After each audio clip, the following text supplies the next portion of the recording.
अस्सलाम वालेकुम प्यारे बच्चों, हम पढ़ रहे हैं क्लास 10th का मैथमेटिक्स। उसका पहला चैप्टर हमने उठाया हुआ है। एक्सरसाइज 1.1 के सारे क्वेश्चंस हो गए हैं, लेकिन उसमें से लास्ट लेक्चर में हमने ये वाला क्वेश्चन यानी कि क्वेश्चन नंबर 5 जो है ये टच नहीं किया था। मैंने आपसे कहा था कि मैं इसके लिए अलग सा एक लेक्चर लेकर आऊँगा। क्वेश्चन को ज़रा समझेंगे और हर उस चीज़ का यूज़ किया जाएगा से ये क्वेश्चन अंडरस्टैंड होगा। सबसे पहली बात, क्वेश्चन को पढ़ लेते हैं और क्वेश्चन को समझने की कोशिश करेंगे। क्वेश्चन है बेटा, check whether 6 raised to power n can end with the digit 0 for any natural number n। हमें चेक करना है क्या 6 raised to power n कभी एंड होगा डिजिट 0 पर, यानी कि इस n के डिफरेंट वैल्यूज पुट करने हैं और ये n एक नेचुरल नंबर होगा। आप डिफरेंट वैल्यूज पुट करते जाओगे, आपको चेक करना है जो भी आंसर आएगा, सिंगल डिजिट में हो या डबल डिजिट हो या 3 डिजिट्स हो या 4 डिजिट्स हो या 100 डिजिट्स हो, आपको चेक करना है क्या उसके वंस प्लेस पर 0 आ सकता है। नहीं आ सकता है। रीजन दो तरीकों से समझाऊंगा कि 6 raised पावर n जो है ये कभी भी 0 पर एंड नहीं होगा, या 6 raised पावर n को आप कोई भी वैल्यू दो वो एक नेचुरल नंबर होना चाहिए, और 6 raised पावर n की जो भी वैल्यू निकल कर आ जाएगी वो कभी भी 0 पर एंड नहीं होगी, यानी कि वंस प्लेस पर उस रिजल्ट का डिजिट कभी 0 नहीं हो सकता। अगर हम लिखेंगे 6 raised पावर n और अलग अलग वैल्यूज पुट करते जाएंगे n के, पुट n इक्वल टू 1, क्योंकि लिख रहा है एक नेचुरल नंबर होना चाहिए, तो देयरफॉर 6 raised पावर n की जगह 1 आएगा। 6 raised पावर 1 इज 6। फिर put n equal to 2, therefore 6 raised power 2 is 6 into 6 is 36। Put n equal to 3, therefore 6 raised power 3 equal to 216। Put n equal to 4, therefore 6 raised to power 4 equal to 1296। Put n equal to 5, therefore 6 raised to power 5 equal to 7776। आगे चलते हैं। Put n equal to 6, therefore 6 raised to power 6 equal to 46,656। ऐसे चलते जाओगे और आप n को put करोगे।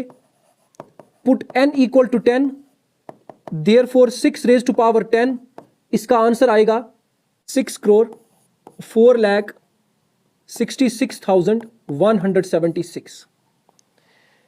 इसी तरह से आप इससे आगे भी कंटिन्यू कर सकते हो। आप n को कोई भी नेचुरल नंबर दो, जो भी रिजल्ट आएगा उसका जो वंस प्लेस पर डिजिट होगा यानी कि वो एंड होगा हमेशा 6 से, हमेशा 6 से होगा। रीजन क्या है? इसका रीजन जरा समझें।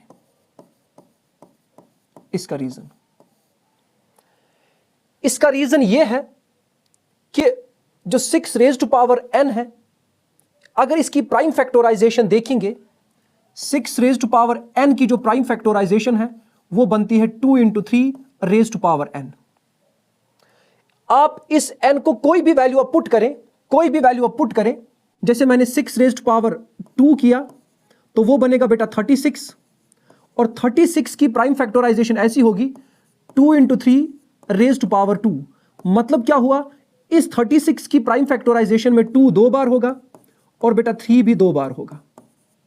Yes, and this is the uniqueness of fundamental theorem of arithmetic कि आप 6 raised पावर n की प्राइम फैक्टराइजेशन में हमेशा सिर्फ और सिर्फ 2 और 3 फैक्टर्स पाओगे, कोई और फैक्टर नहीं होगा।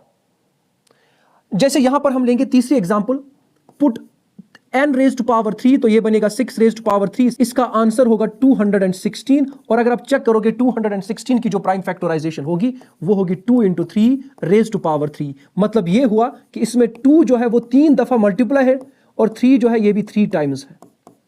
And this is the prime factorization of 216। इसी तरह से आप करते जाओगे क्योंकि फंडामेंटल थ्योरम ऑफ अरिथमेटिक जो है वो इस बात का प्रूफ है कि जो फैक्टराइजेशन किसी भी कंपोजिट नंबर की होती है इट इज यूनिक, वो यूनिक है। और 6 रेज़ पावर n की प्राइम फैक्टराइजेशन में आप हमेशा 2 और n को पाओगे। अब सवाल यह है कि 0 कब आ सकता है, उसकी फैक्टराइजेशन में क्या होगा। हम सबसे छोटा नंबर लेंगे जिसमें 0 है, सबसे छोटा नंबर जिसमें 0 होगा, 0 के बगैर सबसे छोटा नंबर जो है वो बेटा 10 है। 10 की प्राइम फैक्टराइजेशन अगर देखेंगे तो वो बनती है 2 × 5, लीव इट। दूसरा नंबर 20 लेंगे, उसकी जो प्राइम फैक्टराइजेशन है वो है 2 × 2 × 5। तीसरा है 30 बेटा, उसकी प्राइम फैक्टराइजेशन है 2 × 3 × 5। 40 देख लेते हैं, 2 × 2 × 2 × 5। 50 बेटा देख लेते हैं, वो है 2 × 5 × 5। 60 देख लेते हैं बेटा, इसकी प्राइम फैक्टराइजेशन वो है 2 × 2 × 3 × 5। 70 देख लेते हैं बेटा, 70 वो है 2 × 5 × 7, सो ऑन। अब 100 पे आ जाए, 100 की जो प्राइम फैक्टराइजेशन है वो है 2 × 5 2 ×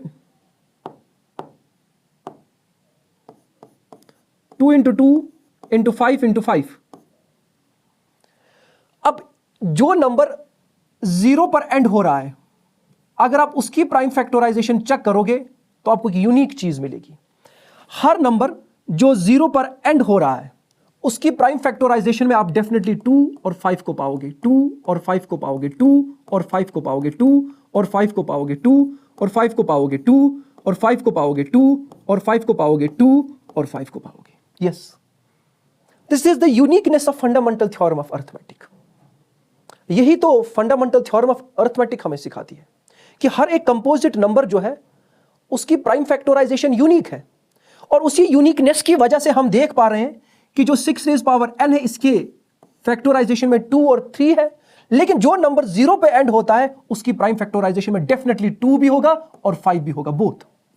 सिंस 6 रेज़्ड पावर n में हम इस 5 को मिस कर रहे हैं, ये 5 जो है ये 6 रेज़ पावर n की प्राइम फैक्टराइजेशन में मिसिंग है, देयरफॉर ये पॉसिबल ही नहीं है as per fundamental theorem of arithmetic. ये पॉसिबल ही नहीं है कि 6 रेज़्ड पावर n कभी एंड 0 पे होगा, बिकॉज इसकी जो प्राइम फैक्टराइजेशन है उसमें सिर्फ 2 नंबर्स है, 2 और 3 और 5 इज मिसिंग हियर।